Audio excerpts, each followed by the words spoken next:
there's any sound to this video, but it looks like they're making the case.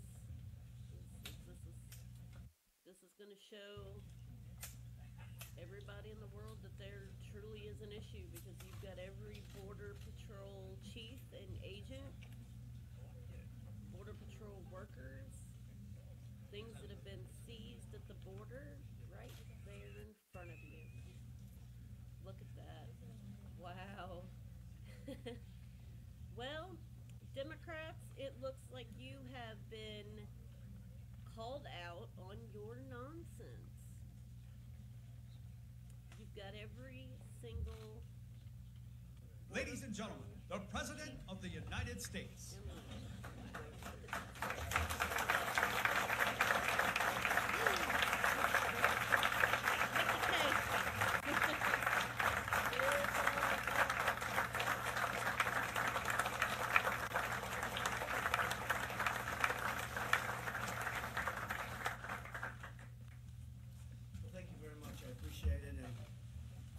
It's an incredible honor to be here and to meet. We just said hello to Reggie, and I've seen so much with Reggie and his incredible brother and family.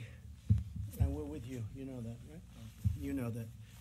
And we're here to make a tour in a little while of the border. And we have fantastic people with us, including our great senators from the state of Texas. And thank you very much, John and Ted. Thank you very much for being here. And our Lieutenant Governor, who's been my friend for a long time, and I also hear your son is doing a very good job. He's working hard every day. I hear he's doing a good job. So I want to thank all of you for being here. And we're going to go around the table and say a few words. Attorney General, thank you very much for being here. Appreciate it. What a job you've done. Big victory you had recently, too. We did. It was a very important victory. The individual mandate, we're going to see if that holds up, because it should. That was the excuse they had. And now we'll see if it holds up, right? But I think you're going to be in great shape.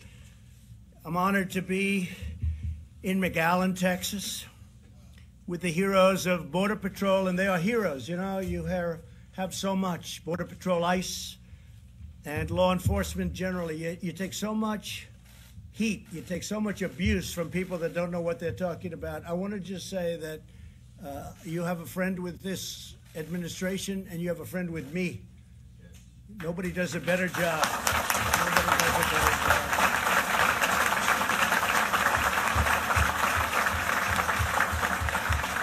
And I have to add that you have no idea how much you're loved by the public. Maybe not by the fake news, but you're loved by the public. Beyond belief. And that includes my friend Brandon. And Brandon, thank you very much for being so great. You've been getting the word out how important it is. Border security, the wall or the steel barrier. They can have any name they want, but we have to have it, and it's going to happen. But to law enforcement and ICE and Border Patrol, incredible job you're doing. The public loves you. The public, not like, they love you.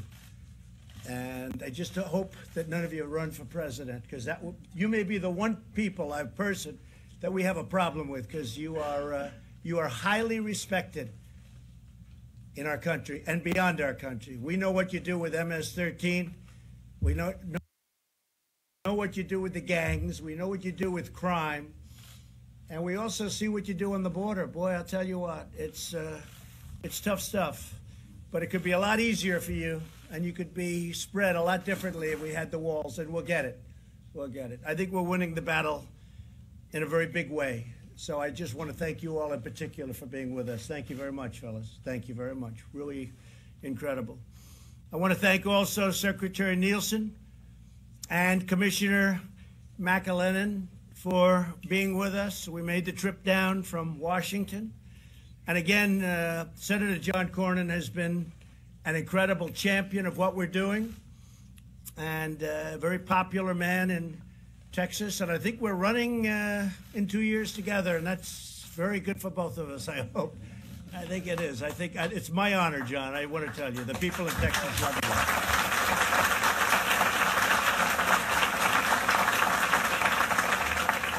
And we have another great friend of mine, Ted Cruz, and he is a friend of mine, except for about 4 or 5 months in between. I was telling John that Ted and I were on the campaign. we liked each other so much, and I said, look, at some time that'll end, right, Ted?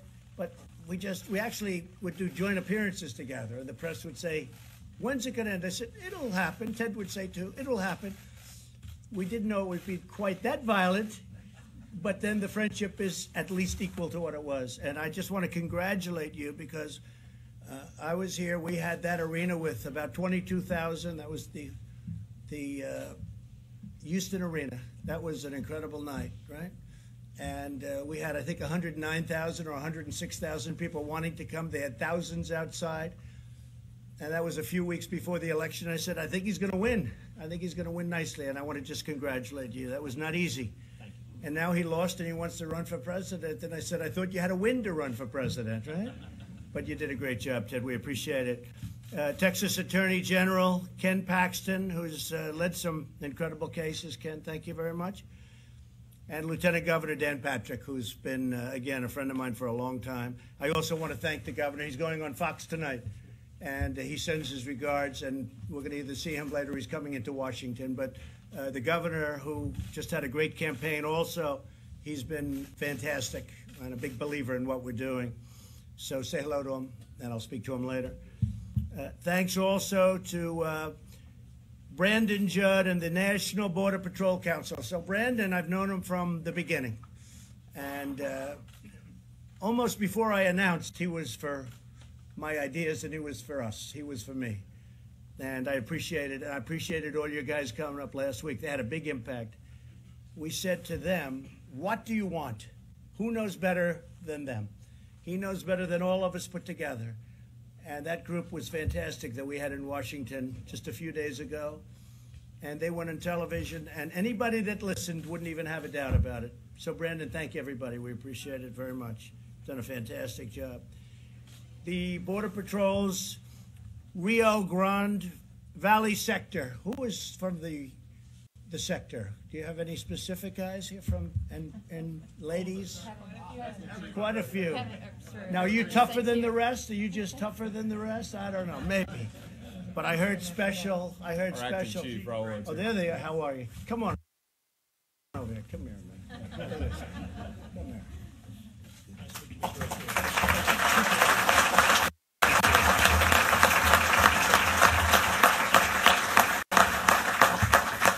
That's fantastic, and I've heard so much about all of you, and we're going to spend a little time in a little while together. I don't know if we're walking or flying, but either one is okay with me. We're going to see a lot.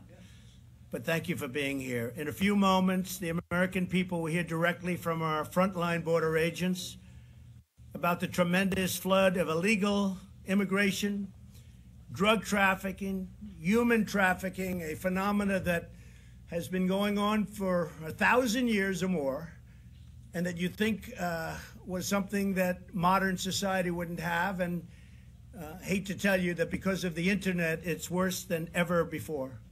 Human trafficking, it's a horrible thing. And much of it comes, it's a world problem, not a U.S. problem only. And they come across the border, and it's a bad thing. And they drive. They just go where there's no security, where you don't even know the difference between Mexico and the United States. There's no line of demarcation. They just go out, and where there's no fencing or walls of any kind, they just make a left into the United States, and they come in, and they have women tied up. They have tape over their mouths, electrical tape, usually blue tape, as they call it. It's powerful stuff, not good. And they have 3, 4, 5 of them in vans, or 3 of them in back seats of cars, and they just drive right in. They don't go through your points of entry. They go right through. And if we had a barrier of any kind, a powerful barrier, whether it's steel or concrete, if we had a barrier, they wouldn't be able to make that turn. And they wouldn't even bother trying, because they can't go through the points with people. So we would stop that cold. We would stop it cold. And they can't fly in, obviously, for obvious reasons. So we'd stop human trafficking in this section of the world. I think we'd stop at 90, 95%, a tremendous percentage would stop. And you also have the criminal gangs coming in. They don't walk through the points of entry. They come where nobody's around. And you're talking about hundreds and hundreds of miles, 2,000 miles, but we need 500 miles of border. One of the things that has happened is, and I was explaining to the two senators and to Dan in the car, that one of the things that really is happening is, without saying it too loudly, and I told him, and Dan said, could you repeat that story? When I say Mexico's going to pay for the wall, that's what I said. Mexico's going to pay. I didn't say they're going to write me a check for $20 billion or $10 billion. No one's going to write a check. I said they're going to pay for the wall. And if Congress approves this incredible trade bill that we made with Mexico, and Canada, by the way, but with Mexico in this case, they're paying for the wall many, many times over. And Dan said, would you do me a favor, say that? And I do say it, but the press sort of refuses to acknowledge it. When I say Mexico is going to pay for the wall, that's what I mean. Mexico's paying for the wall. And I didn't mean, please write me a check. I mean, very simply, they're paying for it in the trade deal. And sometimes I'd say that. So hopefully people will start to understand. Now, if the deal doesn't get approved by Congress, which would be hard because it's so much better than NAFTA. NAFTA was a horrible trade deal, one of the worst ever made. It really hurt our country. But now we have the USMCA, and it's a great deal. And I think that you're going to see some tremendous improvement for the farmers and for the people of Texas. So law enforcement professionals at DHS, the men and women in this room, have told us what they need to secure our border. These are the people we went to. It's not only the wall or the barrier, it's the equipment for seizing the drugs. We have tremendous equipment today. It's expensive, but tremendous equipment that when you do drive through one of the ports of entry, we have equipment that will be able to detect the drugs. And it's the finest in the world, and we're getting it ready. It's part of what we're asking for. It's not only the wall. And we've taken their recommendation straight to Congress. But Congress, as you know, the Democrats are holding us up because they don't want it. They think it's good politically. I think it's a disaster for them politically. But I'm not doing it for politics. I'm doing it because it's right. I'm doing it because it's right. And before, when I left Washington, I said they can't have a problem with crime because the people that are coming in, the criminals, the gangs, the traffickers, the drugs, it's all crime. And the only way you're going to stop it is the way these people are strongly recommending that it be stopped, Brandon. So hopefully, I hear we're making a lot of progress. I even hear certain members of Congress, the Democrats, are saying we better get this thing going. This isn't working out too well for us because nobody's going to win the battle of strong borders and no crime, as opposed to open borders and crime doesn't matter. Because that's what they're saying, crime doesn't matter. We have people that have been so horribly hurt, families that have been so horribly hurt by people that just come in like it's, like just come into the United States, do whatever they want. In many cases, they leave and then they'll come back. Or in many cases, they stay. And we've done a very good job at the border, considering we're not given the right laws. We have laws that are so bad. They're archaic and they're horrible, and we don't have the barrier. So our plan includes drug detection technology at our ports, more officers and agents, far more beds to house the influx of unlawful migrants, medical support, closing the disastrous loopholes that incentivize child smuggling, the single biggest victims of what is happening at our border. Our children. They're being used by the coyotes. They're being sold left and right.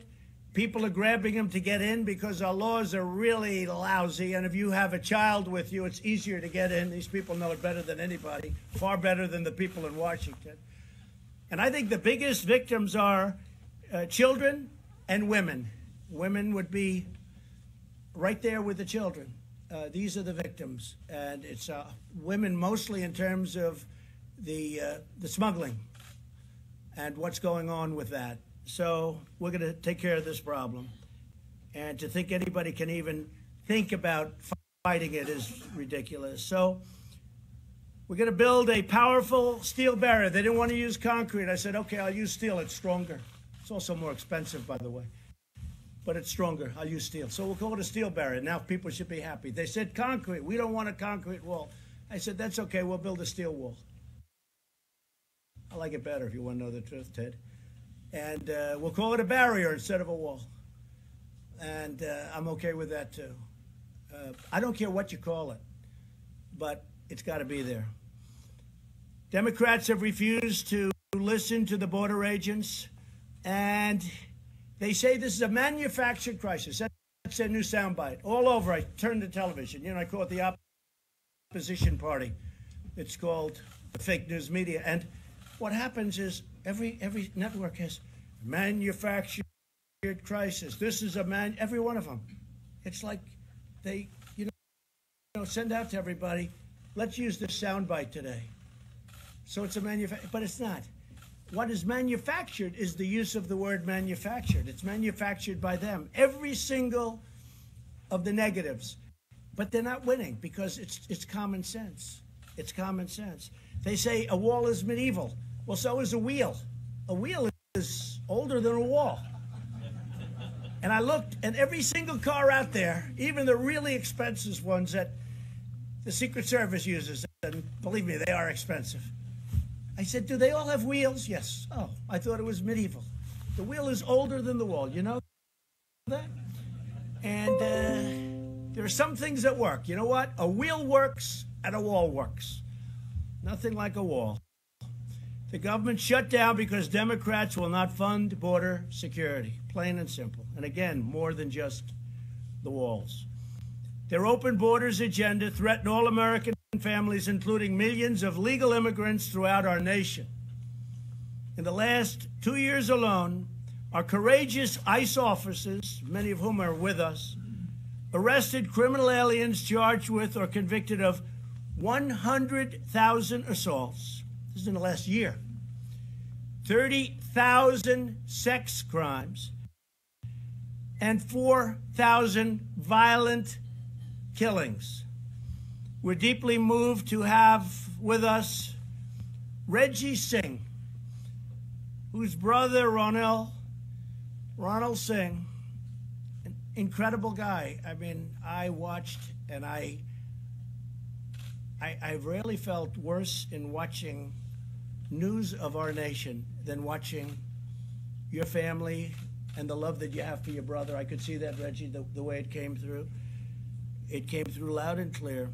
And there are so many other people who have the same. Nobody covers them. You know, when they talk about how unfair, how this, how that, nobody talks about how unfair it is to the victims of these brutal killings. And by the way, over the years, there's thousands of them. I don't mean hundreds. I don't mean in the teens. I mean thousands of them. And these officers could all tell you about them. And I'd like to, if I could, because I watched a family right around Christmas time, and I watched them suffer, and I'd like to ask if Reggie, maybe you could say a few words about your incredible brother, the job he was doing. He was so beloved by the people in the department and beyond the department, and maybe you could say a few words about your brother, please. So Ronil Singh, we originally from Fiji Islands. He always wanted to be in law enforcement. So legally, we migrated to America to fulfill his dream, to join the law enforcement. After English is our second language, he worked on that, got his education, applied for a law enforcement agency, and he was asked to get his citizenship. He worked towards that, and he became a cop, K9, Corporal K9. And the way he was killed, what my family is going through right now, I do not want any other family, law enforcement person to go through that. Whatever it takes to minimize, put a stop to it, my family fully supports it. At 33 years old, Ronil Singh was cremated, and I had to pick up his remains. It breaks my heart. And no one should ever, ever go through that. Looking at that 5-month-old baby, looking for his dad, no one should ever go through that on Christmas Day. That's all. That's it. Thank you. So we're with you. You know that.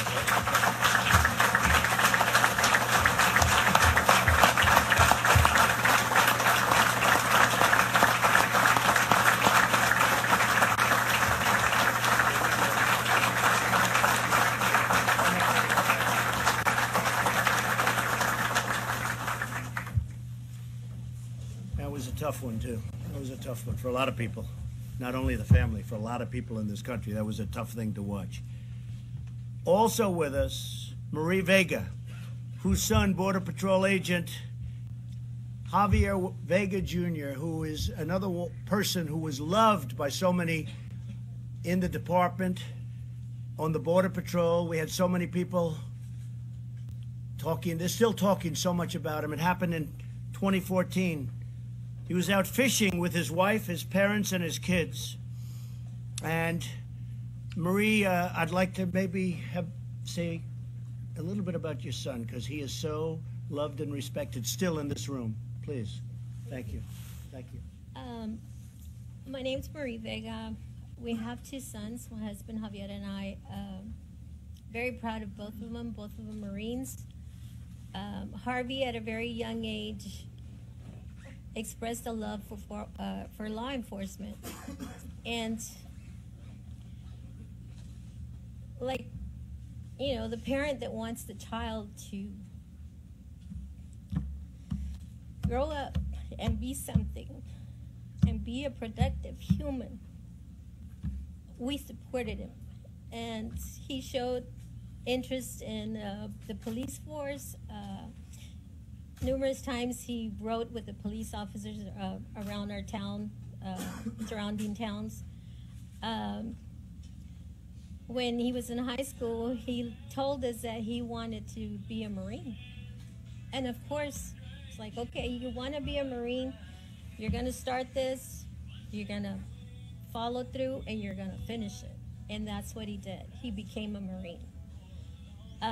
Upon leaving the United States Marine Corps, he went to college, became a biomed engineer, and almost immediately after graduating, he was offered a job at Christus Spawn in Kingsville. While working at Christus Spawn, because he was surrounded by agents and saw how they worked, and still with that, you know, love for law enforcement in his heart, he came to me, came to my husband and said, Mom, Dad, I want to be a Border Patrol agent. And of course, again, you know, okay, you want to be a Border Patrol agent, then you're going to be a Border Patrol agent. And he became an agent. I always worried about him, you know, like I worry about our family now. You know, I want them to go to work, be safe, come home to their family safely. And I always, every day, I was, you know, scared that I would lose my son. Never in my wildest dream did I ever imagine my son dying at a family outing. It was supposed to be a peaceful, fun, you know, fishing afternoon, and it didn't happen that way. It didn't happen that way because we had a criminal, illegal alien that killed him. He came thinking that he was entitled to one of the 2 vehicles that we had there. There's no family, like Mr. Singh says, should go through this. No one. No family should suffer the loss of a child. A parent should not have to bury their child. We need the wall, and when I say we need the wall, I don't mean just build a wall. There's other things that we need to do also. We need to enforce immigration laws. Right. We need tougher judges. We need the wall itself.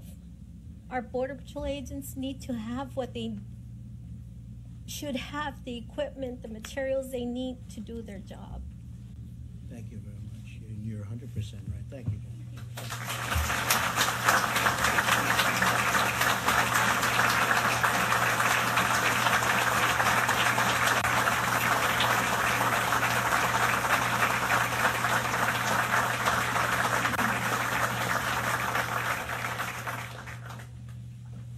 He's very proud of you right now. Thank you very much, Marie. What Marie said is right. More than just the wall. We have to give these incredible people the tools to work with. We're not doing that. Politicians in Washington are saying, oh, they don't know the first thing about, they've never been here. They don't know the first thing about what we're talking about. So we're going to hear from a couple of our landowners, a couple of the folks that live in the area and areas that we're discussing.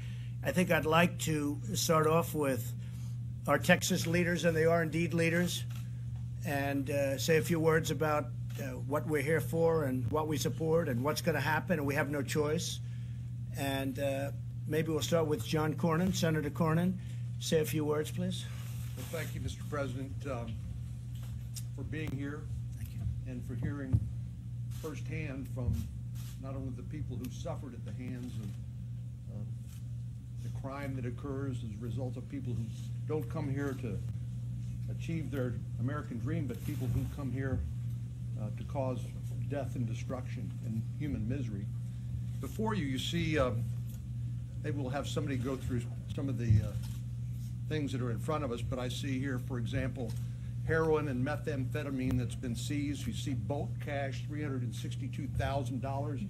When the drugs are sold in the United States, they have to get the cash back across the border to the cartels. And you see the sorts of weapons that are used by the drug cartels and others, and you can imagine the violence that goes along with that. And so when people like Ted and I hear our colleagues in Washington say that this is a manufactured crisis, we kind of wonder what planet they've been living on, because this is not just about economic migrants. This is about people who exploit the vulnerabilities in our border. This is about the 70,000 people who died of drug overdoses in America just last year. A substantial portion of it is from the heroin that comes from Mexico. 90% of the heroin that is used in the United States comes from Mexico. And as you point out, the human tragedy associated with human trafficking, sex slavery, modern day slavery, all of that's associated with our inability to control the way we need to control our southern border. So thank you for being here. Thank you for your concern, and I want to particularly thank Mr. Singh and Ms. Vega for their willingness to come and tell their story and their courage. Thank you, John, very much. Senator Cruz? Well, Mr. President, welcome back to Texas. Thank you. Thank you. Glad to welcome you to the Valley. One of the things you said a minute ago about the men and women here at Border Patrol and ICE is you referred to them as heroes. And that is exactly right. These are brave, courageous leaders. I've been out on midnight patrol with the agents here in the RGB sector. And they have a difficult job that they do each and every day. They risk their lives. All of us, Mr. Singh, our prayers are with your family, the tragedy you endured. Nobody should have to endure. Ms. Vega, we love you, and Mr. Vega is sitting back here as well. And this whole community loves the Vega family and has mourned their son's loss alongside them. Illegal immigration produces tragedies every day. Human smuggling, drug smuggling, children being abused, women being sexually abused, opioids that are destroying. Last year, 72,000 people lost their lives to drug overdoses, more than car accidents in this country. And much of those drugs are flooding across this southern border. And so I just want to commend you for standing up and fighting this fight. One thing there's not a lot of in Washington is backbone. And I want to commend you for helping infuse some more backbone in Washington. This is a fight the people of Texas and the American people want the borders secured. They want the federal government to have the backs of the men and women in this room that are risking their lives to keep us safe. And so thank you for highlighting this crisis. When we see politicians go on TV and say the border's secure and there is no crisis, they are ignoring reality. They're ignoring the lives that are jeopardized each and every day. So thank you for leading this fight. Thank you very much, Ted. I appreciate it. Thank you. Thank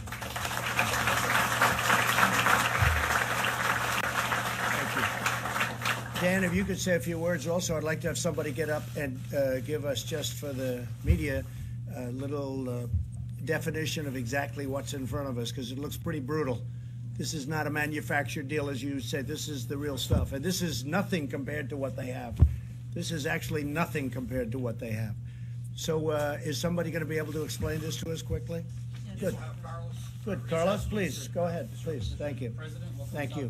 Thank you, Carlos. I'm the board director for Hidalgo on San Luis Port of Entry. Good. Before here, you see some narcotics that have been seized by the mental women and CBP. As you can see right here, the two tables to my far right and left here, these are 117 kilograms of methamphetamine and 12 kilograms of heroin that were seized in a commercial conveyance that was making entry at the port of entry. Officers noticed some discrepancies. The conveyance was referred to X-ray technology, and it was during the exam they were able to identify anomalies within the conveyance. With the use of our canine detector dogs, we were able to seize this merchandise.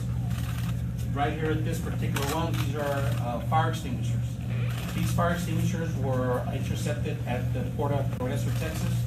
It was a male that was driving into the United States, and two fire extinguishers were used in the importation of methamphetamine and heroin, 100 grams of heroin and 8 keys of methamphetamine as well.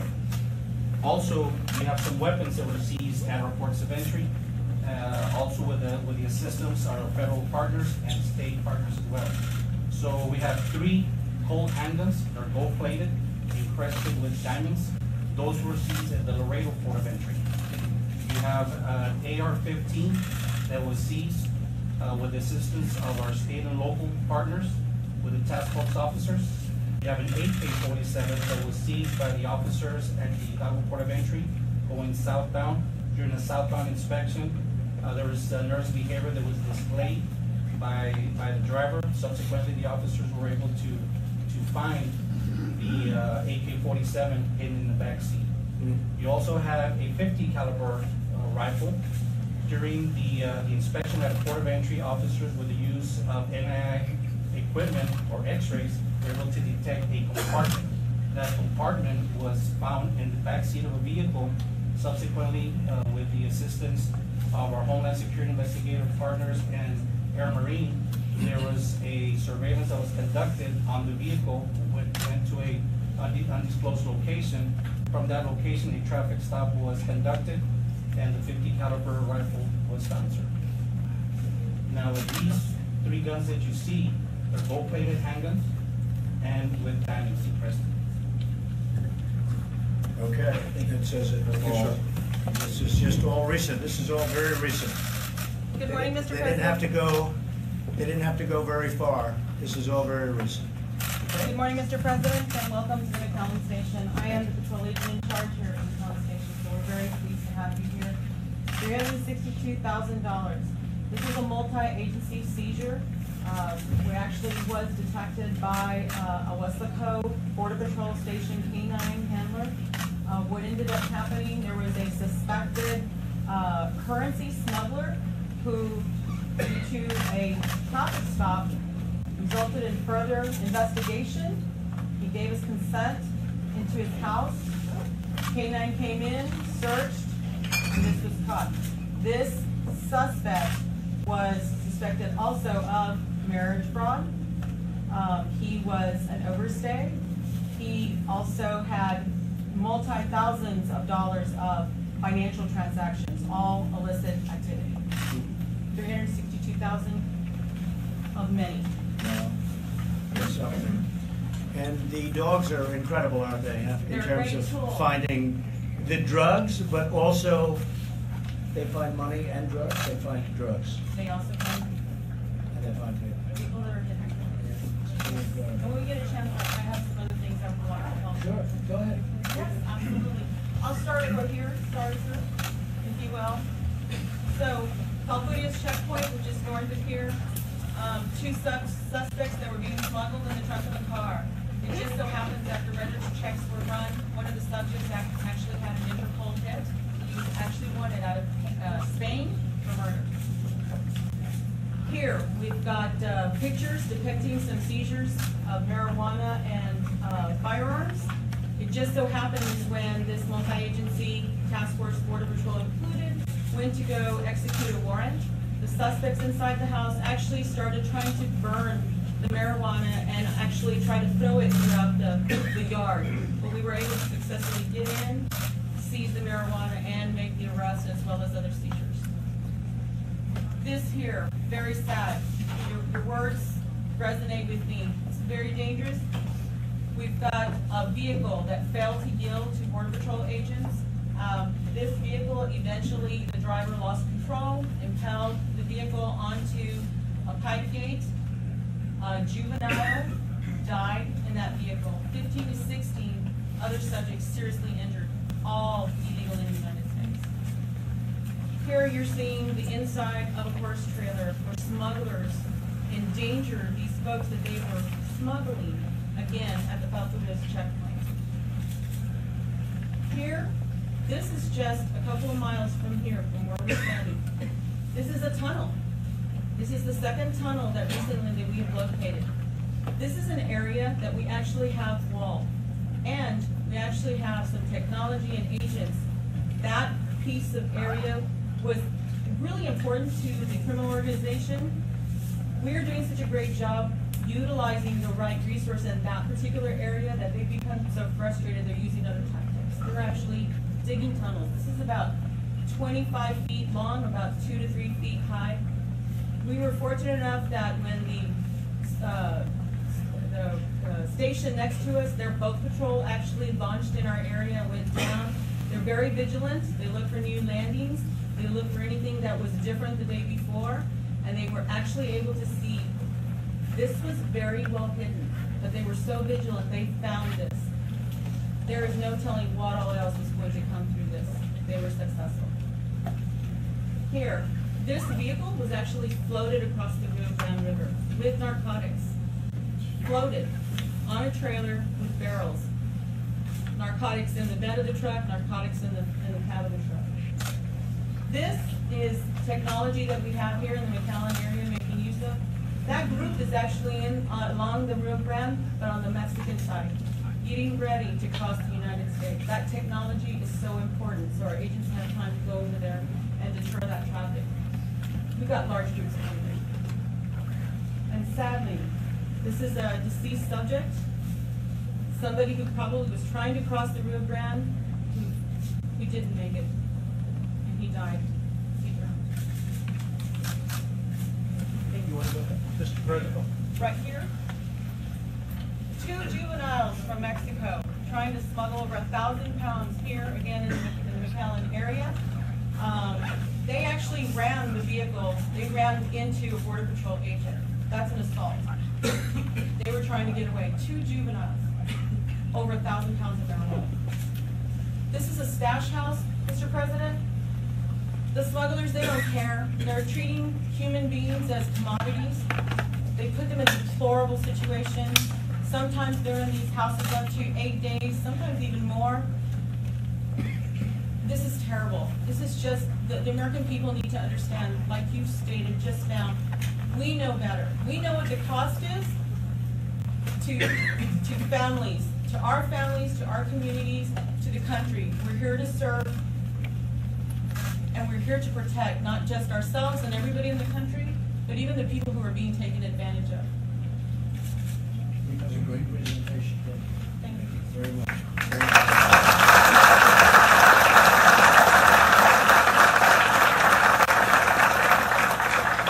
Mr. President, I wanted to share with you that our state troopers seized 94.5 pounds of fentanyl last year, which on the street breaks down to 21 million lethal doses. 21 million lethal doses as we talk about our opioid crisis. To those of you who say this is a manufactured crisis, it's a manufactured cover-up by your opposition. We had 500,000 people apprehended crossing the border from San Diego to Brownsville last year, more than half in Texas, and most of those in this sector between Brownsville and Falcon Dam. We need the wall, we need the fencing. We have 54 miles. You're about to build 22 more miles, which leaves about 128 miles. On the other side of the border here, about 10 miles away, Mr. President, there's a city of 1 million people, Reynosa, without a police force. every night running gunfights in the streets between the Mexican Marines and the cartels, just 8 miles from here. And anyone who says we don't need a fence or a wall or a barrier or more law enforcement, they're deceiving the American people. So you're right, Mr. President, and we're with you.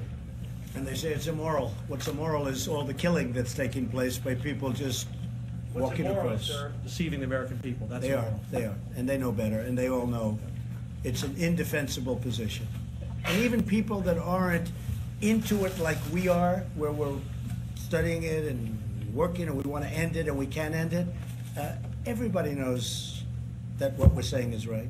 They And can't. the economic impact to the country. In Texas, we have 1 million students who aren't proficient or don't speak English, and these are good people that want to come here, but there's a tremendous cost to the taxpayer. That's about 1 out of every 5 students. The health care cost and the humanitarian cost. No one should have to die trying to come to America, and the Democrat opposition is creating that situation.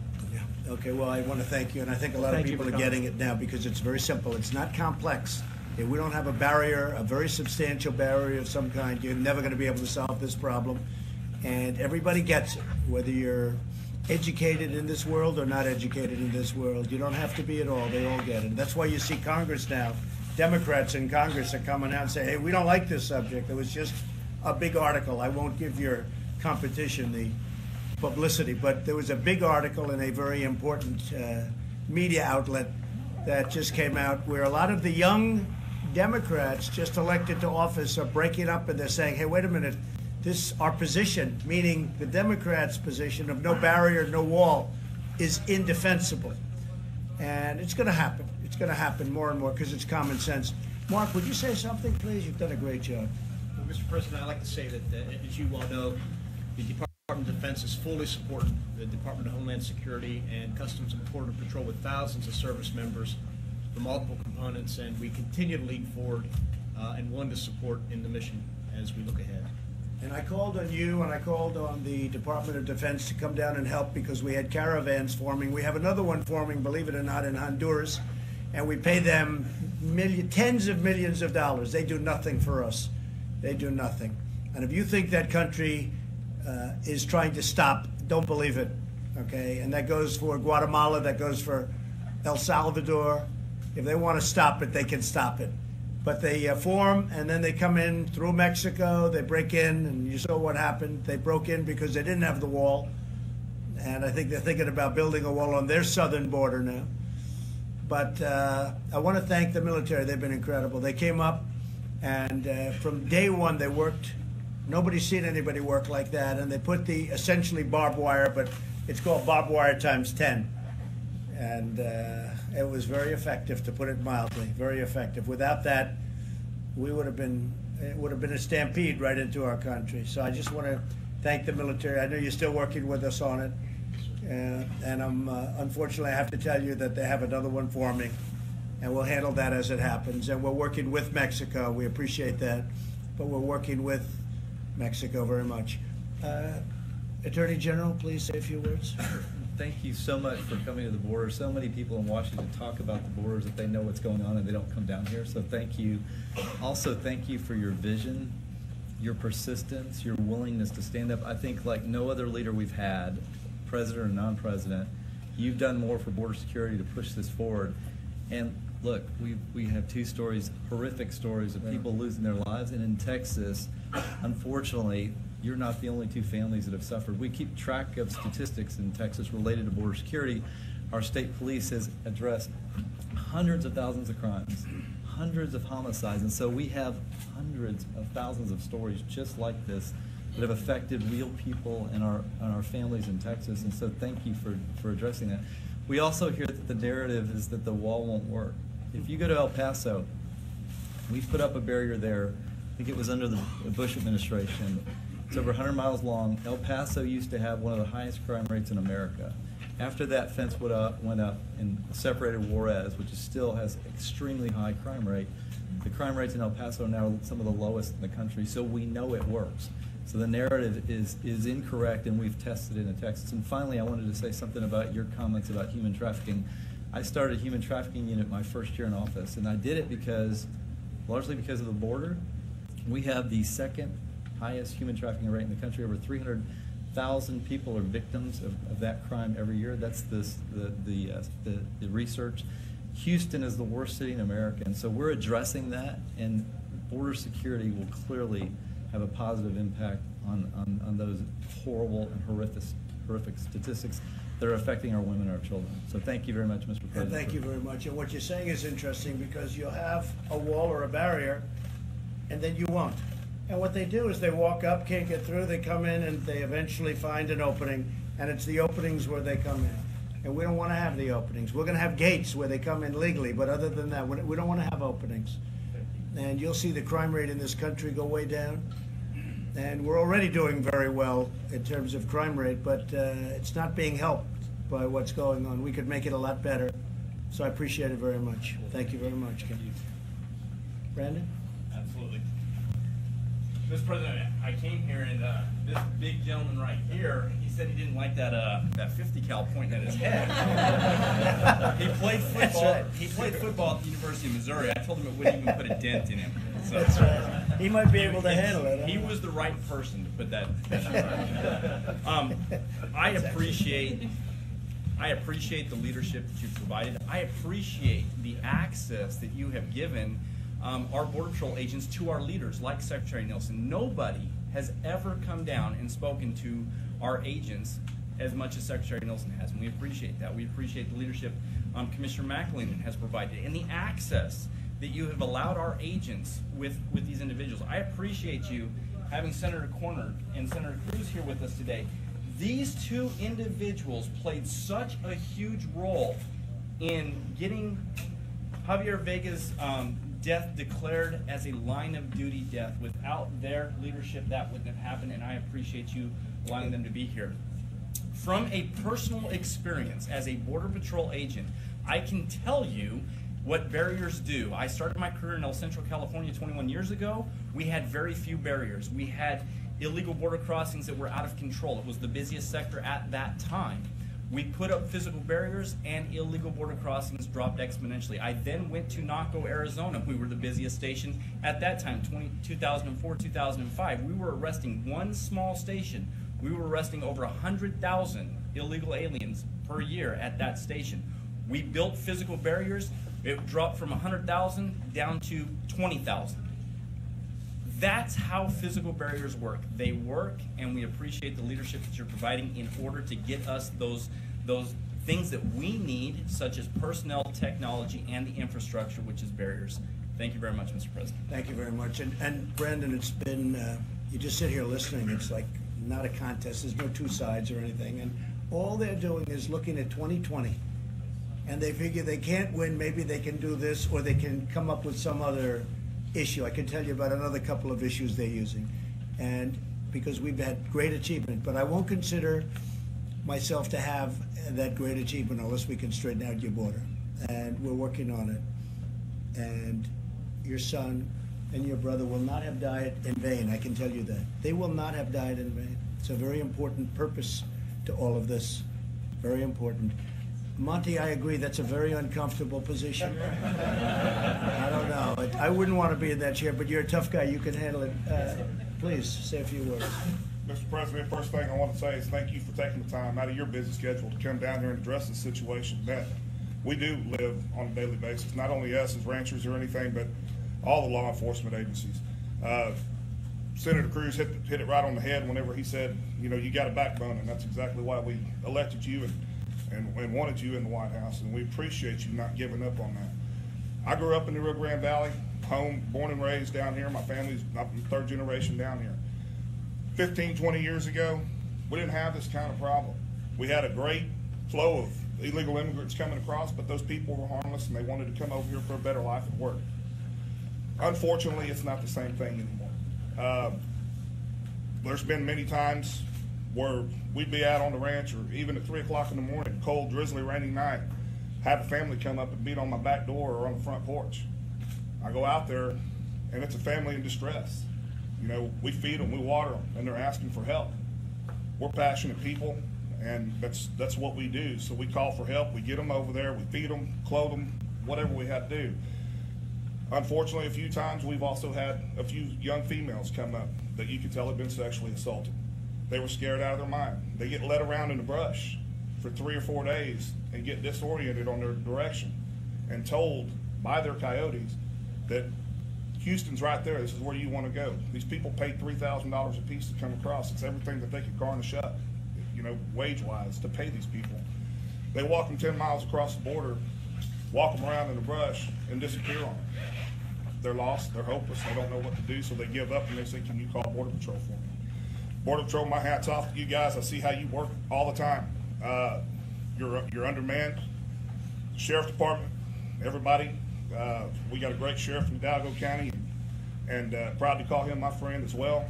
Anytime that we've had any instances, I lost my father 5 years ago, and when that happened, there was a lot of traffic going on. I didn't live at the ranch at the time, but I would have to go out there every night.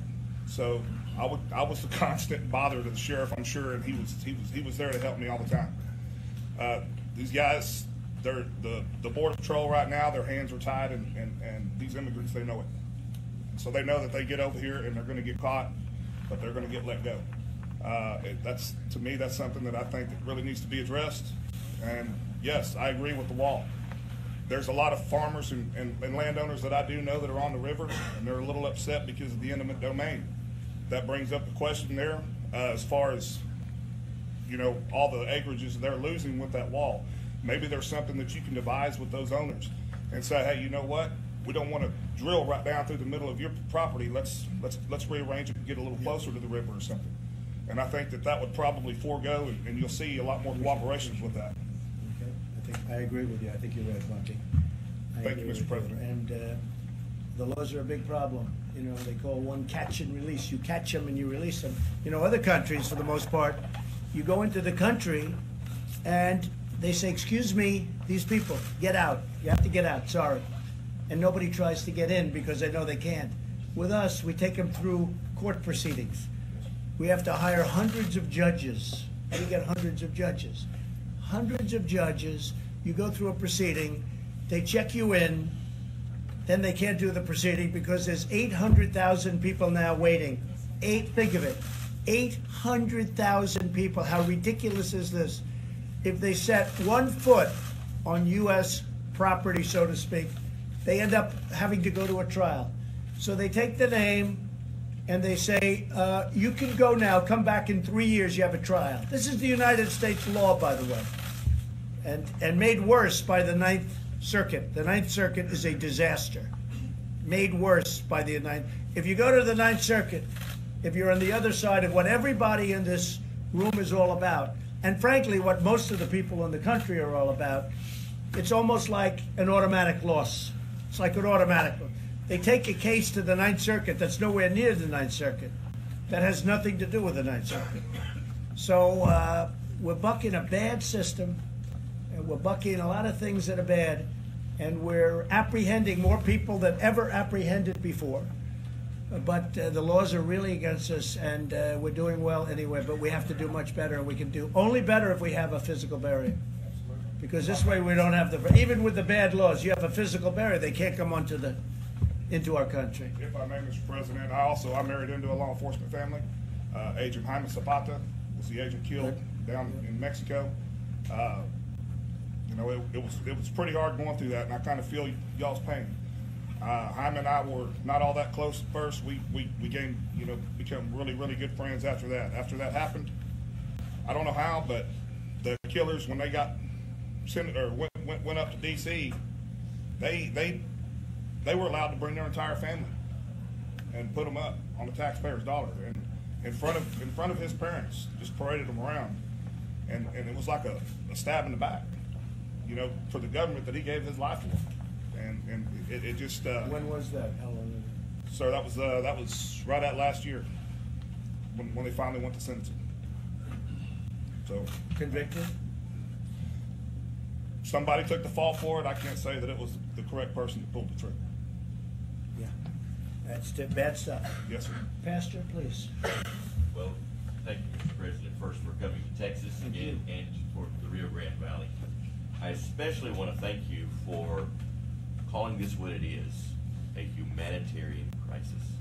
when you use that language, it really set bells to ringing, because that is what it is.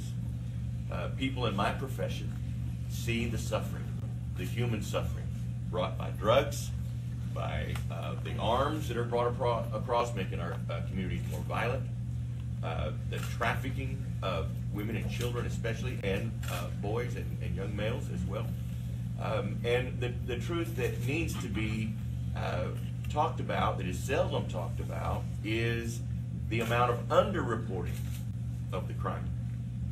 When these things happen, in the shadows, people are not always eager to point out the crimes that are taking place, and it goes underreported.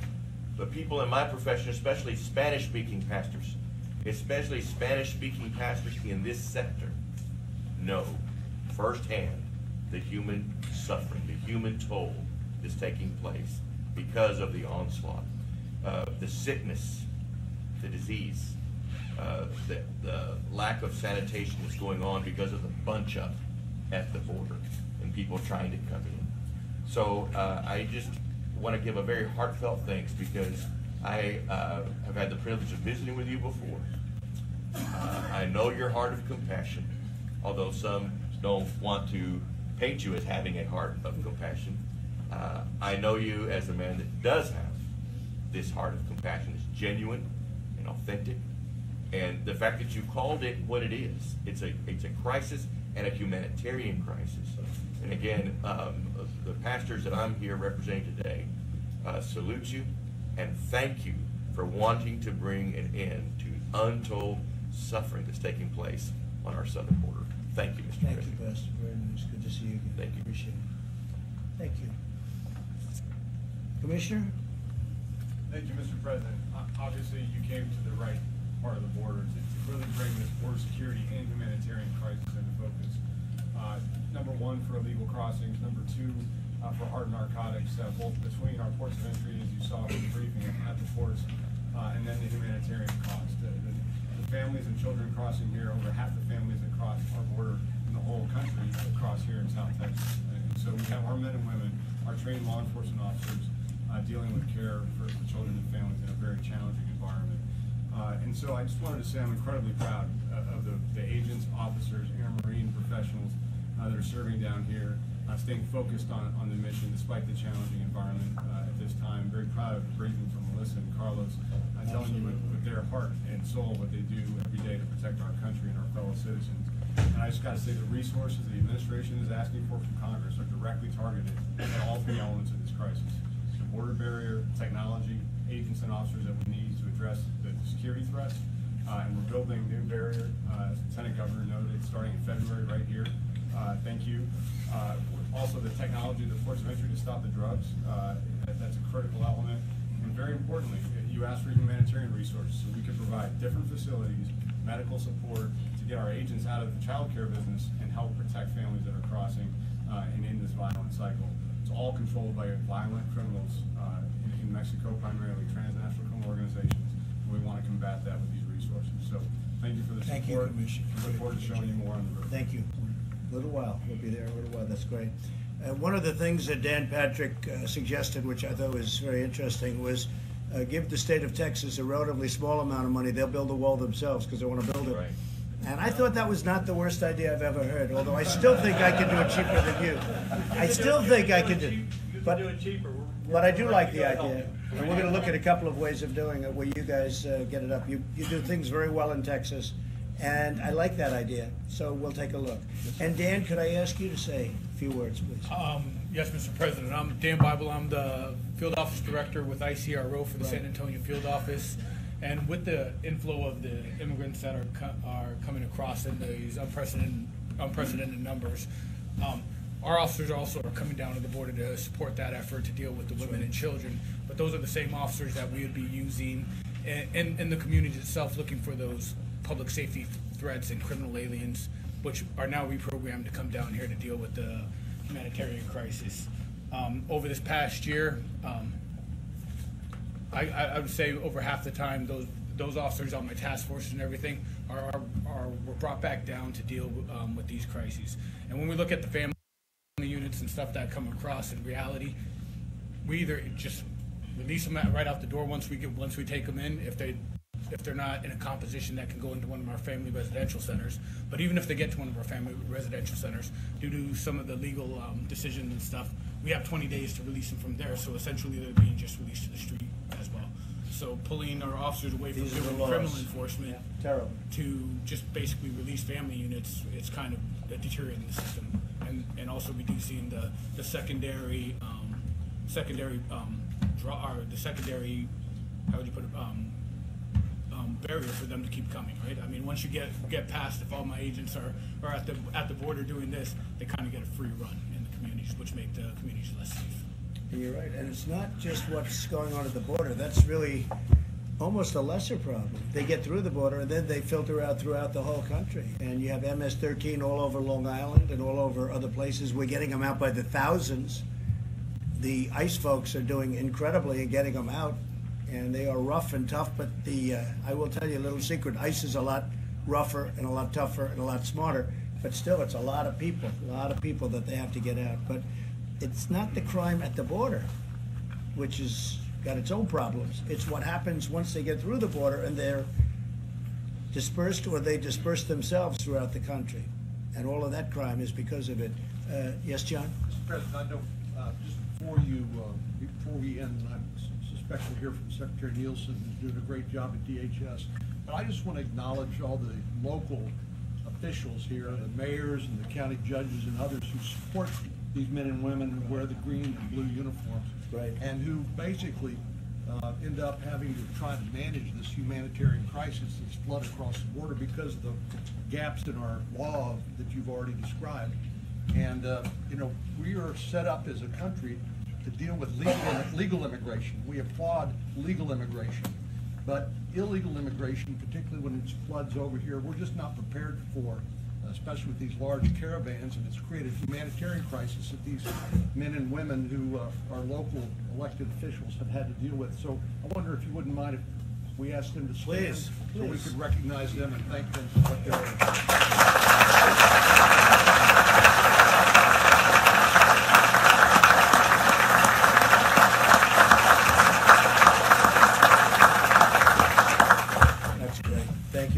Thank you, John, very much. Secretary? Well, sir, I think everyone here today said it so well. What I would tell you is it's not status quo. It is a crisis. It's a humanitarian crisis. It's clearly a security crisis. For those who would like to put their heads in the sand and pretend that it's quote-unquote manufactured, it's not only an insult and deeply disturbing to those who have lost loved ones, but it's an insult to our country, sir. This is a crisis, and what a crisis mandates is a decisive leader with a vision. That's what you have. You continue each day to make it very clear to Congress what the crisis is and what the men and women here today have told you is needed to address it, and they refuse to do it. So I hope today they're watching. I hope they take a cue from you.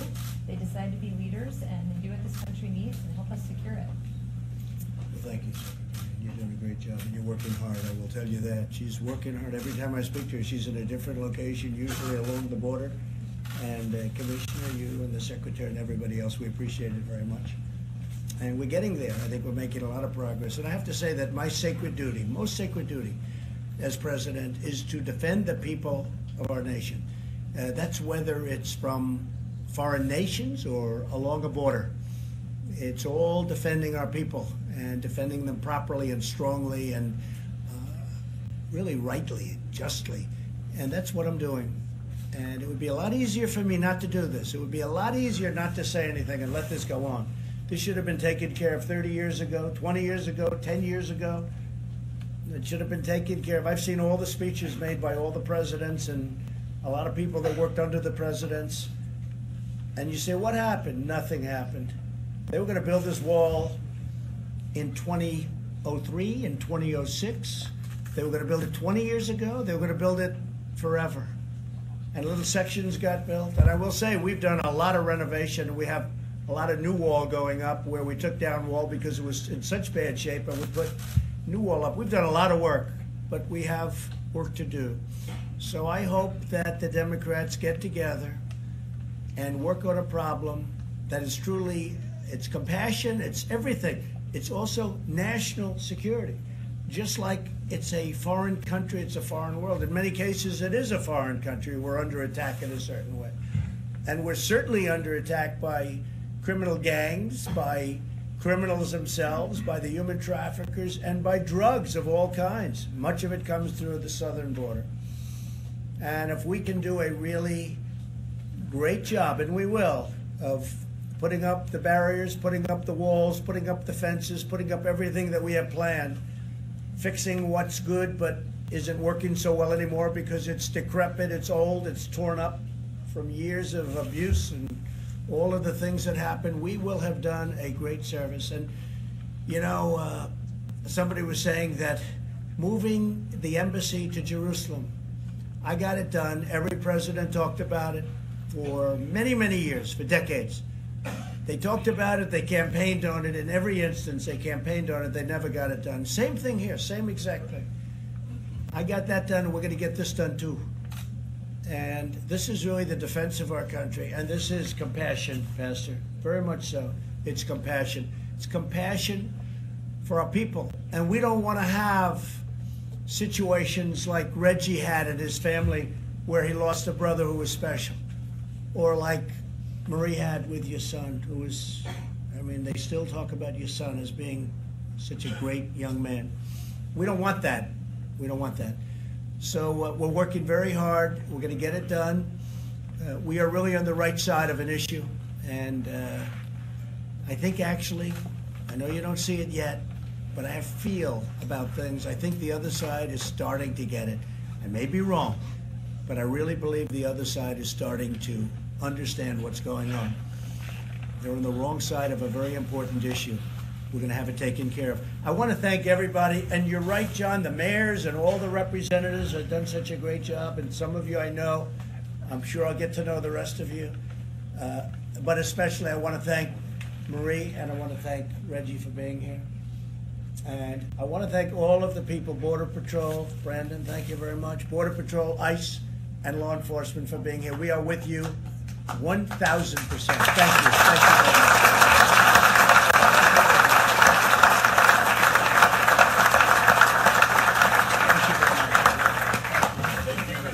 Thank you very much. Great job. Thanks. I'll see you in a while. Yeah.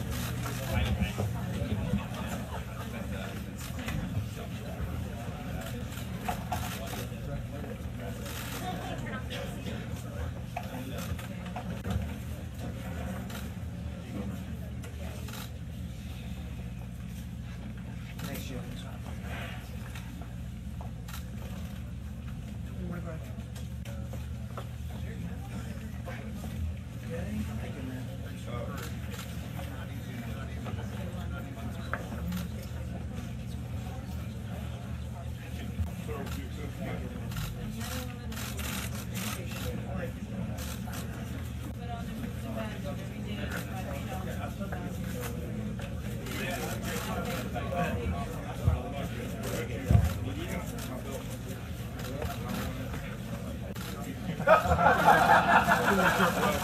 He's bribing the president. I want this to be out in the open, everyone. That's for your son, Barron. I don't know if this is worth 10 cents or if it's worth $50,000. Anyway, well, that's very nice. Listen, thank you very much. I appreciate it. Thank you. That's very nice. Thank you, everybody. See you.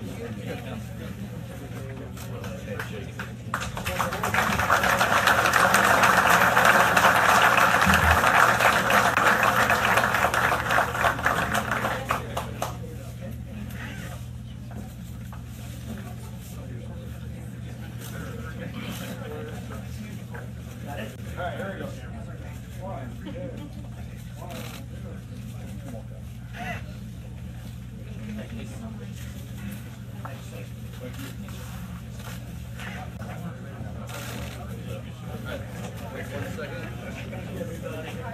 Oh,